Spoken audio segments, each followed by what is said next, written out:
এই মুহূর্তের গুরুত্বপূর্ণ খবর, হকার সমস্যা নিয়ে আগামীকাল নবান্নে বৈঠক ডাকলেন মুখ্যমন্ত্রী মমতা বন্দ্যোপাধ্যায়। 24শে জুন মুখ্যমন্ত্রী রুদ্রমূর্তির পরে গত কয়েকদিন ধরে চলছে হকার উচ্ছেদ অভিযান। হকাররা নিজেরাও বলছেন যে তারা খাবেন কি, তারা তো দীর্ঘদিন ধরে এই রকম দোকান চালাচ্ছিলেন।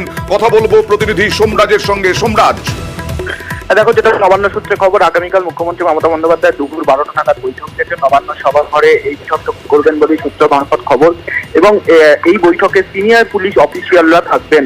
মূলত এডিজি আইন শৃঙ্খলা থেকে শুরু করে সিনিয়র পুলিশ অফিসিয়ালরাই থাকবেন। এবং যেটা সূত্র মারফত জানা যাচ্ছে, হকার বিষয় নিয়েই মুখ্যমন্ত্রী মমতা বন্দ্যোপাধ্যায় বৈঠক করবেন। যে বৈঠকে কমিটি দপ্তরের সচিবরাও উপস্থিত থাকবেন। আগামীকাল দুপুর 12টা থেকে নবান্ন সভাঘরে এই বৈঠক হবে বলে সূত্র মারফত। হকার সংগঠনের কোনো প্রতিনিধি বা হকার সংগঠন কেউ থাকবে? দেখো, সেই আমন্ত্রণের তালিকা এখনো পর্যন্ত চূড়ান্ত হয়নি এবং মনে করা হচ্ছে আজ বিকাল 4টের মধ্যে গোটা বিষয়টি আর চূড়ান্ত হয়ে যাবে। তবে আপাতত সিনিয়র পুলিশ অফিসিয়ালরা আগামীকালকের বৈঠকে থাকবেন, সেটাই এখনো পর্যন্ত চূড়ান্ত হয়েছে বলে নবান্ন সূত্রে জানা যাচ্ছে। সোমরাজ, তোমারই দেওয়া আরো একটি খবর, ডেঙ্গি সতর্কতায় নবান্নে বৈঠক। ডেঙ্গি সতর্কতায় নবান্নে বৈঠক, ডেঙ্গি নিয়ে মুখ্য সচিবের বৈঠক। কথা বলবো প্রতিনিধি সোমরাজের সঙ্গেই। সোমরাজ, কাদেরকে নিয়ে মুখ্য সচিব বৈঠক করবেন? কেন ডেঙ্গি সতর্কতা? আসলে বর্ষা আসছে বলে আগাম সতর্কতা? দেখো, একদম ইতিমধ্যে মুখ্য সচিব বিপি গোপালিকা বৈঠক করেছেন। ডেঙ্গি সতর্কতামূলক পদক্ষেপ নিয়ে বিভিন্ন জেলা শাসকদের নিয়ে ভার্চুয়াল বৈঠক করেছেন আজ সকালেই। যেটা নবান্ন সূত্রে খবর, যে এই বৈঠকে পুরসভাগুলিকে বিশেষভাবে সতর্ক করা হয়েছে। জেলা শাসকদের নির্দেশ দেওয়া হয়েছে যাতে পুরসভাগুলি পরিষ্কার পরিচ্ছন্নতার উপর বিশেষ করে গুরুত্ব দেন।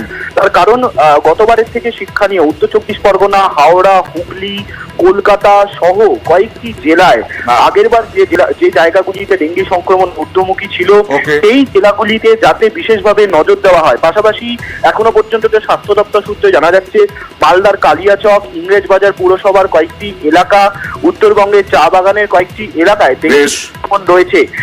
উত্তরবঙ্গের জেলাগুলিও যাতে বিশেষভাবে সতর্কতাটা পরিষ্কার পরিচ্ছন্নতার উপর নজর দেয়, বিশেষ করে জমা জল যাতে বের করার জন্য পদক্ষেপ নেওয়া হয়, সেই বিষয়ে আজ মুখ্য সচিব বিপি গোপালিকা নির্দেশ দেন বিভিন্ন জেলা শাসকদের দপ্তরের আধিকারিকদের উপস্থিতিতে। ধন্যবাদ।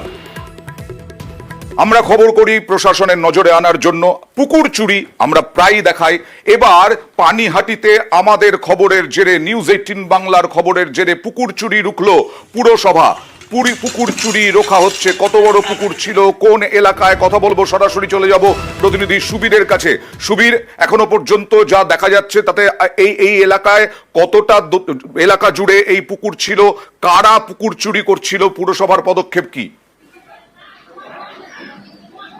দেখো অয়নদা, পানিহাটি পৌরসভার 19 নম্বর ওয়ার্ড নাটাগড় কালীতলা এলাকাতে কিন্তু পাড়ার ভেতরে কিন্তু প্রায় 1 বিঘের মতো একটি পুকুর, সেই পুকুর কিন্তু জমির মালিক যিনি রয়েছেন তিনি ভরাট করছিলেন। এবং সেটা যখন আমাদের কাছে খবর আসে, আমরা সেই খবর সম্প্রচার করি এবং আমাদের কাছে খবর পেয়ে তৎক্ষণাৎ সেই এলাকায় ছুটে আসেন কাউন্সিলর সুভাষ চক্রবর্তী, সেই এলাকার কাউন্সিলর তিনি, এবং সেখানে এসে কিন্তু জমি মালিককে ধমক দেন এবং তারপরে কিন্তু অবিলম্বে এই পুকুর ভরাট বন্ধ করতে বলেন। এবং ঘোড়া থানা পুলিশও কিন্তু ঘটনাস্থলে আসে। তারপরে কিন্তু আজকে সকালবেলা পৌরসভা এবং স্থানীয় কাউন্সিলর উদ্যোগী হন এবং সেখানে গিয়ে এই পুকুর ভরাট বন্ধ করে দেন। এবং নিউজ দেখাবো যে পুরো পুকুর যেন ফিরে পাওয়া যায়, সেই ছবিও তুলে ধরবো নিউজ 18 বাংলার দর্শকদের কাছে। আজকে উদ্যোগ দিল নিউজ 18 বাংলায় যে নিউজটা দেখানো হয়েছে, আমরা খুব ধন্যবাদ তাদের জানাই এই কারণে যে আমরা এত ভেতরে পুকুর আমরা তো চোখে পড়ে না, তো তাদের এই খবরের জেরেই আমরা আজকে এটা জানতে পারলাম। এবং মালিককে বলা সত্ত্বেও মালিক করেনি। আমরা লেবার দিয়ে পরিষ্কার করছি, জেসিপি ঢুকতে পারছে না এখানে। জেসিপি ঢুকতে পারলে তাড়াতাড়ি কাজ হতো এবং এটা আমরা পরিষ্কার করে দেওয়ার চেষ্টা করছি। আর মালিককে বলছি যদি না করে আবার, তাহলে আমরা যতদিন লাগে এটা পরিষ্কার করে দেবো।